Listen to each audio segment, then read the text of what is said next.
بسم اللہ الرحمن الرحیم۔ ذکر فرقہ اور دوسرے غیر مسلموں کے متعلق شریعت کے کچھ احکام ملاحظہ فرمائیں۔ علامہ بنوری ٹاؤن کا فتویٰ ہے۔ سوال: ایک فوجی یونٹ میں فرقہ ذکریہ کا ایک باورچی کھانا وغیرہ پکاتا ہے، اس کے ہاتھ کا بنا ہوا کھانا وغیرہ اور دیگر اشیاء استعمال کرنا کیسا ہے اور اس کھانے کا کیا حکم ہے؟ جواب: ذکر فرقہ کے باورچی کا پکایا ہوا کھانا کھانے میں تو کوئی مضاحقہ نہیں، بشرطیکہ کہ وہ کھانے پینے کی اشیاء میں پاکی ناپاکی اور حلال حرام صفائی ستھرائی کے معیار کو برقرار رکھتا ہو۔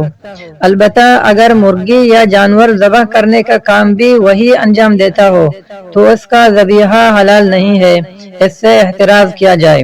ذکریوں کے ساتھ دوستی کرنے کے متعلق علامہ بنوری ٹاؤن کا ایک اور فتویٰ ہے، ملاحظہ فرمائیں۔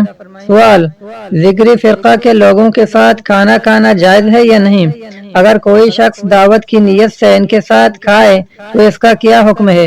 دعوت کی نیت سے ان سے تعلق رکھنے کا اجازت کس شخص کو ہے اور کس وقت ہے اور کتنی ہے، اس کی وضاحت فرمائیں۔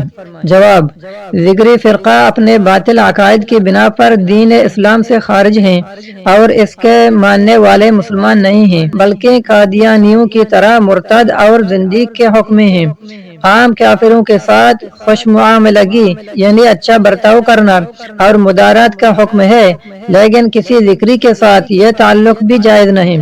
ان سے کلی طور پر قطع تعلقی ضروری ہے، ان سے دلی دوستی رکھنا جائز نہیں۔